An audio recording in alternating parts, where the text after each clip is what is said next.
तक्रार झाली की स्वतः पोलीस स्टेशनला गेली. तिने पोलीस स्टेशनला माझा जबाब दिला की मी मला कोणी अपहरण केलेलं नाही, मी माझ्या मर्जीनं माझ्या पक्षाबरोबर आहे.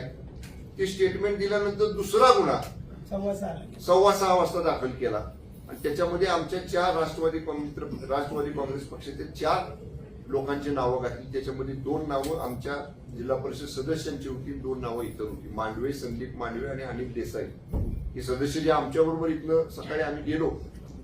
त्यांना आतमध्ये जाताना त्याच्या अगोदरच सांगतो, कामेश कांबळे जे आमचे सदस्य होते त्यांना मी आणि मकरंद आबा आम्ही लिफ्ट मधनं वर घेऊन जात असताना माननीय शिवेंद्रसिंह राजे भोसलेंनी त्यांना अडवलं.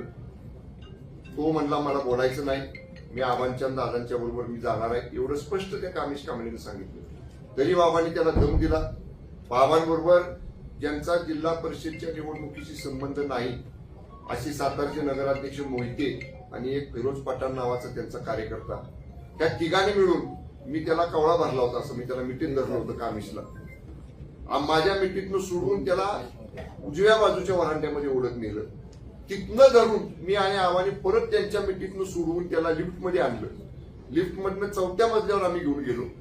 अगदी दरवाज्यातनं आतमध्ये आमच्या सगळ्या सदस्यांच्या बरोबर, तुम्हाला आमचे सदस्य सांगतील, आमच्या सगळ्या सदस्याबरोबर ते कामेश कांबळे जाऊन आमच्या सदस्यांच्या बाजूला बसले.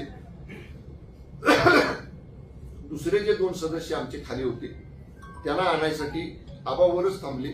शशिकांत शिंदे साहेबांनी आम्ही खाली आलो तोपर्यंत शिंदे साहेबांना लोकांनी सांगितले की बसमध्ये बसणाऱ्या सदस्यांना सुद्धा आत सोडत नाही, त्यांची बस सुद्धा बाहेरच उभा केलेली आहे दरवाज्यावरती. शशिकांत शिंदे साहेब तिकडे बसकडे गेले आणि जे 2 सदस्य खाली होते अनिल देसाई आणि संदीप मांडवे त्यांना घेऊन मी वर आलो. मी वर आल्यानंतर 4थ्या मजल्यावर गेल्यावर बाबा जसं सांगतायत 101 साध्या वेशातले पोलीस त्या लिफ्टच्या समोर उभे होते. त्यातनं सुद्धा लिफ्ट पोलीस त्यांना धरत होते आणि मी आमच्या 2 सदस्यांना घेऊन आबा आणि मी आम्ही दरवाजापर्यंत गेलो. दरवाजापाशी अक्षरशः पोलिसांनी असं दांडकी आडवी लावली, काट्या आडव्या लावल्या, आम्हाला पुढे जाऊ दिलं नाही. 25-30 पोलीस आम्हाला मागे ढकलत होते. हे आणि मी पुढे होतो, आमच्या दोघांच्या मध्ये ते सदस्य होते, आम्हाला मागे ढकलत होते. 10 पोलीस एका सदस्याला ओढत होते, 10 पोलीस साध्या वेशातले. तो मांडवे सदस्य आमच्या इथे सांगत होते अरे मंत्री आहेत 2, पण काही सुद्धा त्या पोलिसांवर परिणाम नाही. मला त्या झटापटीमध्ये मला इजा झाली, रक्त आलं माझ्या हाताला, काय लागलं मला त्या गडबडीत समजलं नाही. पण तरी सुद्धा दरवाजापर्यंत त्या संदीप मांडवेना आणि अनिल देसाईना आम्ही नेलं. पण ज्यादा परत त्या सिव्हिल ड्रेस मधले पोलीस आले. म्हणजे तसं बघितलं तर आम्ही दोघं, नितीन काका होते, आम्ही शशिकांत शिंदे साहेब होते, आम्ही 5-25 पोलिसांना बाहेर पडलो. म्हणून त्यांनी ज्यादा बाहेरच्या बाजूला उभे असणाऱ्या पोलिसांना बोलावलं आणि त्यांनी आम्हाला ओढलं बाजूला आणि आमच्या तावडीतनं ते 2 सदस्य त्यांनी घेऊन पोलीस स्टेशनला गेले. म्हणजे जर तुम्हाला लोकशाही मार्गाने जर तुम्हाला सत्ता पाहिजे होती तर लोकांनी कौल तर 37 मताचा आमच्या बाजूने दिला होता ना. पण आम्ही काय निवडणूक झाल्यावर हातात घातलेला नाही. आमचा तिघांचा हातात निवडणुकीच्या आधीपासून आहे. 2 राष्ट्रवादी जरी एकत्र लढल्या आणि शिवसेना आणि राष्ट्रवादी काँग्रेसची आम्ही तडजोड करून प्रीपोल अलायन्स निवडणूक पूर्व युती आम्ही केली. आमचे 37 सदस्य आपले निवडून आले. आमच्यातल्या 2 सदस्यांनी व्हीप मोडला, ह्यांच्यातल्या राष्ट्रवादीतल्या 2 सदस्यांनी व्हीप मोडला. ठीक आहे, त्यांच्यावर आता आम्ही पक्षांतरबंधाची कारवाई करू, त्यांचं डिस्क्वालिफिकेशन करू, त्यांचं सदस्यत्व रद्द करू, अगदी सुप्रीम कोर्टापर्यंत जायची वेळ आली. काही लोकांनी सांगितलंय त्या सदस्यांना की तुमचं सदस्यत्व जाऊ देत नाही. पण सगळंच काय आज जसं शासन त्यांचं मांडलिक झालं, पोलीस जसं त्यांचे घरगाड्यासारखं वागले भारतीय जनता पक्षाच्या, तसं न्याय देवता आम्हाला न्याय दिल्याचा विश्वास आहे ना. आम्ही इथं न्याय मागू, कोर्टामध्ये जाऊ, हायकोर्टात जाऊ, सुप्रीम कोर्टात जाऊ, पण ज्यांनी पक्षाचा आदेश मोडलाय त्यांच्यावर कारवाई करायचा आम्ही निश्चितपणे कोर्टाच्या न्यायालयाच्या माध्यमातून प्रयत्न करू. पण आज मला एकच तात्पर्य सांगायचं आहे, आम्ही तरी सुद्धा 33 सदस्य इथनं गेलो होतो. 33 मतं जर आम्हाला पडली असती, आम्ही नेलेले सदस्य ते मतदान करायसाठी येत होते. म्हणजे तुम्ही लोकशाहीचा खून केलाय. लोकशाही मतदानापासून कुणालाही रोखत नाही, पण इथं मतदानाच्या दरवाजावर आलेला आपल्याला तर सगळ्यांना नियम माहितीये. 100 मीटर पांढरी लाईन उडलेली असती निवडणुकीच्या वेळी. त्या पांढऱ्या रेषेच्या आत 5:30 वाजायच्या आत जर आपण माणूस उभा केला तर रात्रीच्या 8 वाजेपर्यंत मतदान घेतात. ह्यांच्या 100 मीटर नाही, आज अधिकारी बसलेत, ह्या दरवाजावर आम्ही नेऊन त्याला सोडले. तिथनं पोलिसांनी ओढून नेलंय. म्हणजे किती दादागिरी, किती मजरुरी, किती सत्तेचा माज. आम्ही पण आहे ना त्या सरकारमध्ये मंत्री आहोत. मंत्र्याला जर जखम होती, दुसऱ्या मंत्र्याला जर तुम्ही त्याला जर धक्काबुक्की करता, 2-2 मंत्र्यांना ओढता, म्हणजे तुम्हाला मंत्री असलेल्याचं सुद्धा तिथं समोर आपले त्याचं सुद्धा भान नाही. एवढे पोलीस मांडलिकत्व पत्करल्यासारखं भारतीय जनता पक्षाचे आज वागलेले आहेत. आम्ही आमच्या युतीच्या वतीनं या पोलिसांचा आणि जिल्हा प्रशासनाचा जाहीरपणानं धिक्कार करतो, निषेध करतो आणि समारोप करताना मी एवढंच सांगेन, या प्रकरणाची सुरुवात आज भारतीय जनता पक्षाने केलेली आहे, पण याचा शेवट राष्ट्रवादी काँग्रेस आणि शिवसेनेची युती. निश्चितपणे आम्ही जास्त बोलत नाही, पण आज तुम्ही बघितलं असेल माध्यमांनी सुद्धा, आम्ही बाहेर आलो, निवडून आलेल्या लोकांच्या अंगावर गुलाल होता, पण चेहऱ्यावर सुटकी काळा होती आणि आमचे लोक पराभूत झाले होते, पण वाघासारखी ताट मान करून आमचे सगळे घोषणा देत होते शिवसेनेच्या राष्ट्रवादी काँग्रेस पक्षाच्या विजयाच्या. हा मर्द शिवसैनिक आहे, हा मर्द राष्ट्रवादी काँग्रेसचा सैनिक आहे. त्यामुळे ठीक आहे, त्यांच्या हातात सत्ता, आमच्याही हातात 2.5 वर्ष शिंदेसाहेब मुख्यमंत्री होते ना, पण असं कधी असलं गलिच्छ राजकारण त्यांच्या नेतृत्वाखाली आम्ही पण मंत्री होतो. मी पण पालकमंत्री मागच्या वेळी आता आहे. अनेक निवडणुका झाल्या, मग का बरं आता बोलायचं नाही मला. हे विरोधात उभे होते आणि भाजपचा उमेदवार 2024च्या निवडणुकीला उभा होता. माझ्या बंगल्यात आबांच्या माझ्या कशा मिनत्या केल्या, नाहीतर काय निकाल लागला असता 2024च्या विधान लोकसभेचा ते कळलं असतं ना. ते विसरला तुम्ही. ज्या किती मताने निवडून आली भाजपची सीट लोकसभेला, 34,000. अहो मकरंद आव्हाड्याने आम्ही रात्री 10 नुसते फोन केले, 10 मी 10 फोन केले असते, चित्र वेगळं दिसलं असतं. पण आम्ही आमच्या नेत्यांचा आम्ही महायुतीचा धर्म पाळला. पण त्याची अशी जर परतफेड भारतीय जनता पक्षाकडनं होणार असेल तर हे पूर्णपणे चुकीचं आहे. मी मगाशी सांगितलंय, मी उद्या दिवस मतदारसंघात आहे. रविवारी मुंबईला गेल्यावर माझ्या पक्षाचे मुख्य नेते, राज्याचे उपमुख्यमंत्री आदरणीय एकनाथजी शिंदे साहेबांच्या कानावर सगळा इतके वृत्तांत घालेल. आवाज सुद्धा मान्य सुनेंद्र वहिनी साहेबांच्या कानावर हा इतके वृत्तांत घालतील.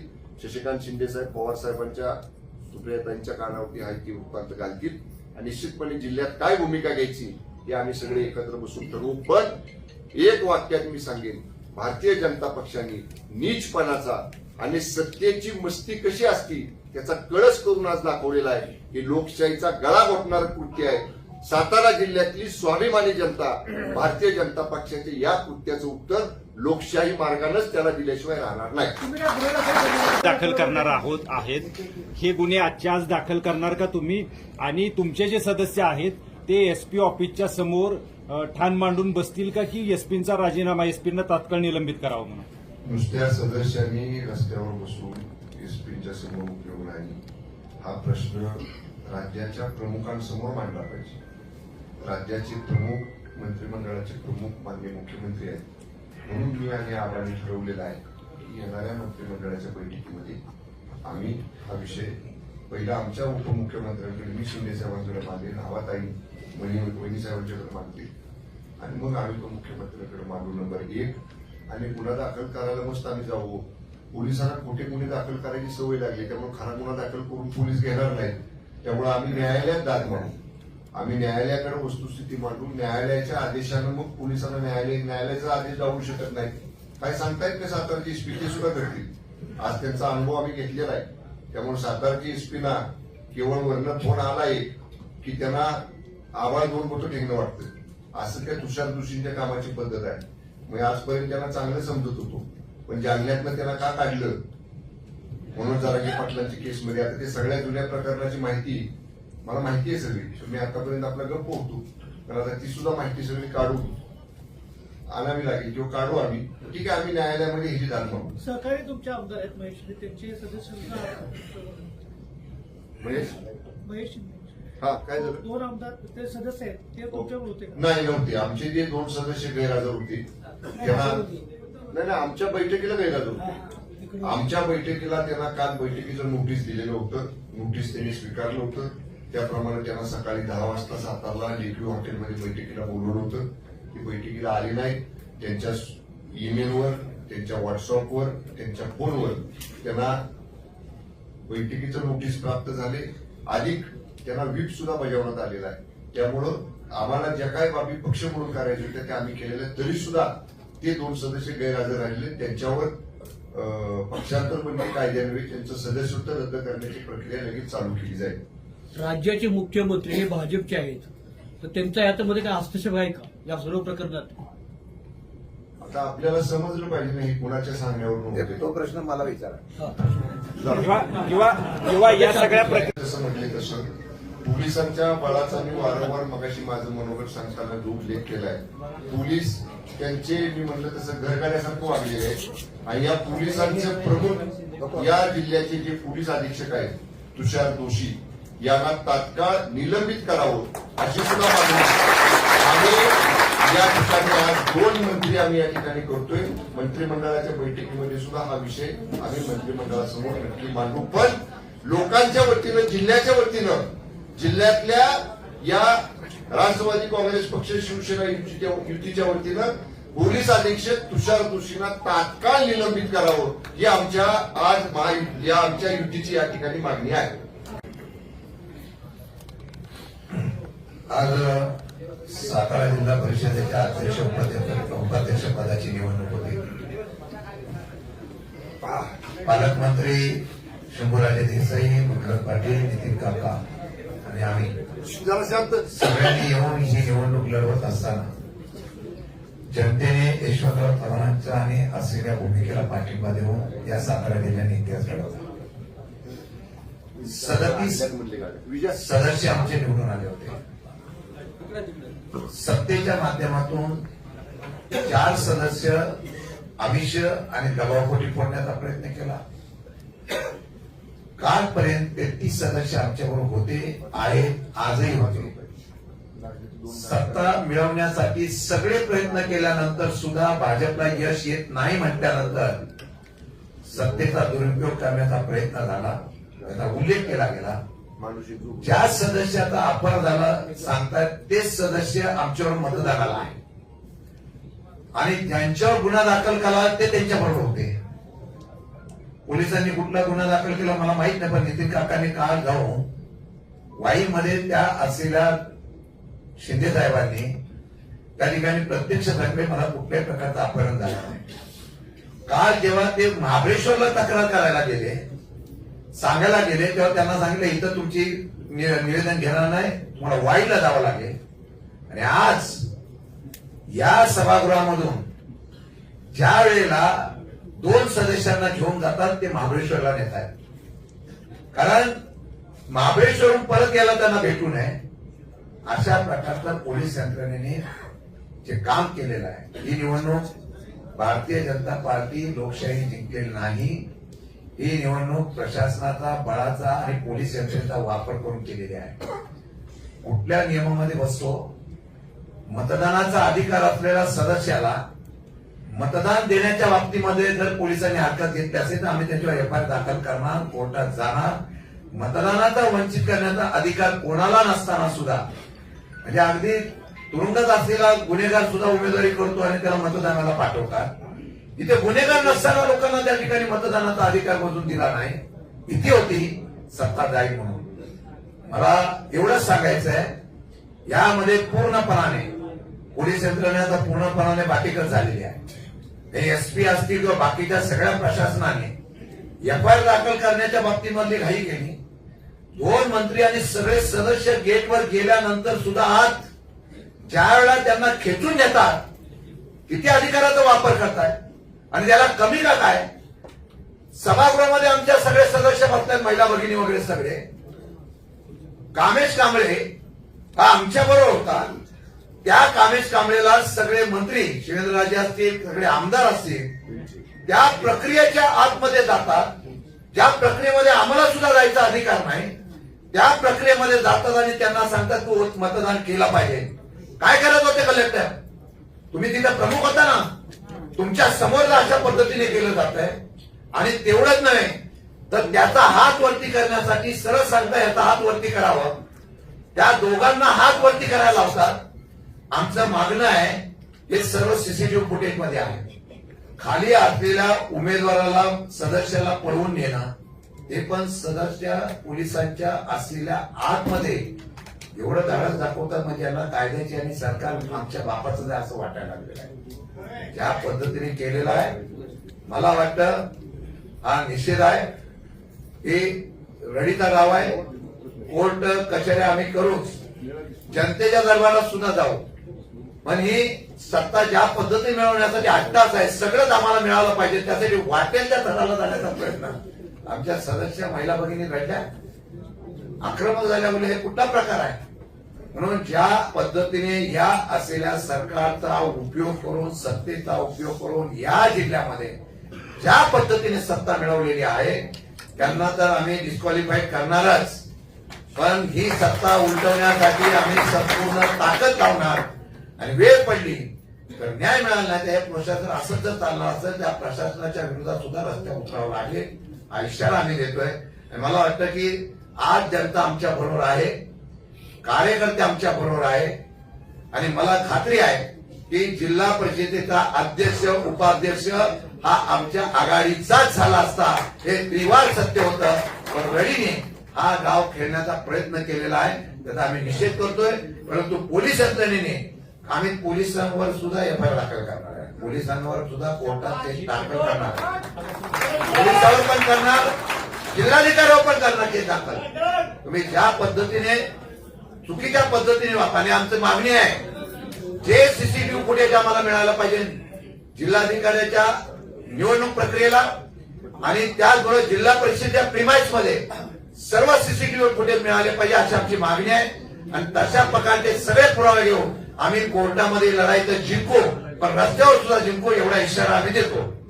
हे गृह खातं ज्यावेळेला चालतं सरकारमध्ये आहे, परंतु 100% वरच्या असलेल्या हस्तक्षेपामुळे हा सर्व प्रकार झालेला आहे. हे तुम्हाला सुद्धा माहिती आहे, म्हणजे सत्य आहे ते सत्य आहे. जिल्ह्यात अशी अनेक प्रकरणं घडलेली आहे की ज्याच्यामुळे पोलिसांनी एकतर्फी निकाल लागलाय, त्याच्याबद्दल मी तुम्ही आवाज उठवणार का? गेल्या आठवड्याभर आम्ही सभागृहात आवाजच उठवतो, आता पुढे सुद्धा उठवणार आहोत. त्याचा शेवट कसा असेल सांगायचं नसतं. शिवसेना मला प्रश्न विचारला म्हणून मी सांगतोय, शिवसेना शिवसेनेच्या पद्धतीनं योग्य वेळ येण्याची वाट बघत असते.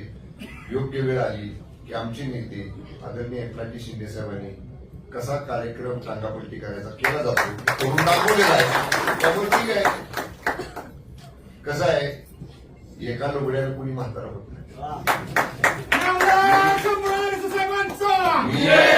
डोंगरी भागातनं आलेला कार्यकर्ता आहे, त्यामुळे कदाचित तुम्हाला ही नवीन वाटेल माझं काहीतरी बोलणं, पण एका लुगड्यानं कुणी म्हातारा होत नाही. ठीक आहे, आज त्यांचे दिवस आहेत, हे दिवस बदलतील ना, बघू त्यावेळी मग. अध्यक्षपद इतर मागासवर्ग प्रवर्गासाठी आहे.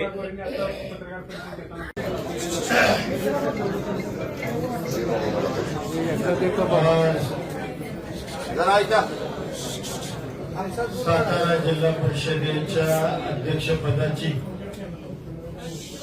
आणि उपाध्यक्षपदाची जी निवडणूक पार पडली, अरे जरा अपघात बोलू नका ना.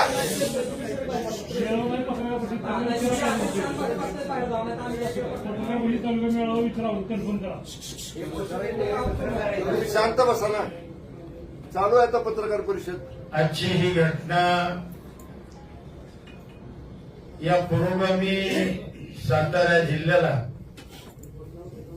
किंबहुना जो जिल्हा कैलासवासी चव्हाण साहेबांचा जिल्हा म्हणून ओळखला जातो,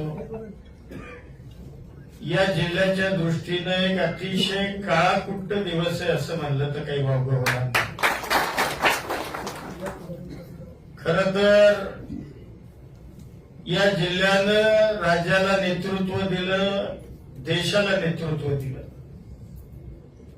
आणि दुर्दैवानं आज या जिल्ह्यामध्ये अशा पद्धतीनं आसुरी सत्ता मिळवण्याचा जो प्रयत्न झाला,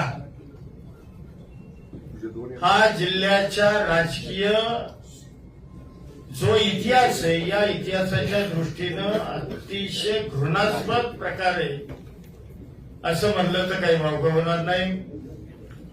खरं तर या जिल्ह्यामध्ये अनेक राजकीय संघर्ष झाले, अनेक पक्ष पूर्वी होते, आज जसे तसे पूर्वी होते, अनेक दिग्गज मंडळी या जिल्ह्यामध्ये त्यांनी नेतृत्व केलं, या जिल्ह्याला विकासात्मक दिशा देण्याचं काम केलं. त्याच सातारा जिल्ह्यामध्ये दुर्दैवानं जे याच्यापूर्वी कधीही घडलं नाही, कधीही नाही, म्हणजे तुम्हालाही पत्रकारांना कल्पना आहे की अशी घटना याच्यापूर्वी या जिल्ह्यामध्ये कदापिही घडली नाही. ती घटना आज सातारा जिल्ह्यामध्ये भारतीय जनता पार्टीनं जे राजकारण आज या ठिकाणी केलं त्यामुळे या जिल्ह्याची मान शर्मेनं खाली गेली असं म्हणलं तर वावगं होणार. खरं तर आमची मेजॉरिटी होती. लोकशाहीमध्ये मेजॉरिटीला महत्व असतं आणि दुर्दैवानं आज मेजॉरिटीचा विचार न होता पोलीस बळाचा, प्रशासनाचा प्रचंड वापर करून, म्हणजे मगाशी म्हणल्याप्रमाणे आम्ही राज्याचे दोघं मंत्री आहोत, खासदार आहेत, आमदार आहेत, आम्ही एवढी मंडळी जबाबदार तिथं असताना सुद्धा प्रशासनानं आमच्या सारख्यांवर दांडगावा करावा याच्यासारखं दुर्दैव असू शकत नाही. यासाठी काय केलं पाहिजे आपण? यासाठी म्हणजे आजची ही घटना माझ्या माहितीप्रमाणे किंवा मला जे वाटतं या जिल्ह्यातल्या सर्वसामान्य माणसाला ही घटना बिलकुल आवडणार नाही. या जिल्ह्यातला प्रत्येक माणूस आजच्या या निवडीचा निषेध करेल अशा पद्धतीचं कार्य आज या मंडळींनी त्या ठिकाणी केलं. म्हणजे मेजॉरिटी आमची असताना खोटे नाटे गुन्हे दाखल केले. बरं मला सांगा, ज्या व्यक्ती अबस्कॉन्डिंग आहे म्हणले ती व्यक्ती पोलीस स्टेशनला जाऊन सांगते समक्ष इन कॅमेरा, स्वतःच्या लेखी हातानं निवेदन लिहिते, देते. ही घटना पहाटे 5:30 आणि पुन्हा 6:15 त्याच पद्धतीचा दुसरा गुन्हा हा दाखल केला जातो आणि तो अपहरण करून खून करणे अशा पद्धतीचा गुन्हा हा दाखल केला गेला. आणि जे आमचे सदस्य होते त्या सदस्यांना मतदानापासून जाणीवपूर्वक प्रशासनाला आणि पोलिसी बळाचा वापर करून आमच्या लोकांना मतदान करू दिलं नाही. हा लोकशाहीचा घात उठण्याचा प्रकार आहे. ते आज या जिल्ह्यामध्ये घडलं आणि मला खात्री आहे हा जिल्हा, या जिल्ह्यानं देशाला स्वातंत्र्य मिळण्याकरता योगदान दिले. म्हणजे स्वातंत्र्यपूर्व काळामध्ये सुद्धा या जिल्ह्यातल्या अनेकांनी बलिदान दिलं आणि या राज्याचं सुद्धा नवमहाराष्ट्र निर्माण करण्याकरता सुद्धा या जिल्ह्यातल्या नेत्यांनी फार मोठं योगदान दिलेलं आहे. आणि अशा जिल्ह्यामध्ये हा प्रकार घडणं हे निश्चितपणानं दुर्दैवी आहे. काल अक्षरशः तुम्हाला खोटं वाटेल, काल आमच्या सदस्यांना म्हणजे महिला सदस्यांना उचलण्याकरता 10 गाड्या पोलिसांच्या आल्या होत्या. महाबळेश्वरला आम्ही सदस्य ठेवले होते. 10 गाड्या, त्यात काही महिला कॉन्स्टेबल, पोलीस म्हणजे जेंट्स, अशा 10 गाड्या पोलिसांच्या आल्या आणि अक्षरशः आमच्या प्रत्येक सदस्याच्या रूम की ते जे त्यांना सदस्य हवे होते ते सदस्य हुडकण्याकरता प्रत्येक आमच्या भगिनींच्या रूम सुद्धा पोलिसांनी चेक केल्या. म्हणजे इतका घृणास्पद प्रकार हा या मंडळींनी करण्याचं पाप या निमित्तानं केलेलं आहे. मला खात्री आहे भविष्यामध्ये या जिल्ह्यातली जनता त्यांना सजा दिल्याशिवाय राहणार नाही. आम्ही आमचा पराभव आज मानतच नाही. अरे हा तुम्ही प्रशासनाला पोलिसांना हाताला धरून आमचा पराभव तुम्ही करण्याचा प्रयत्न केलाय, परंतु हा लोकशाहीनं जो कौल आम्हाला जिल्हा परिषदेच्या निवडणुकीला दिला होता तो कौल तुम्ही पायदळी तोडवला.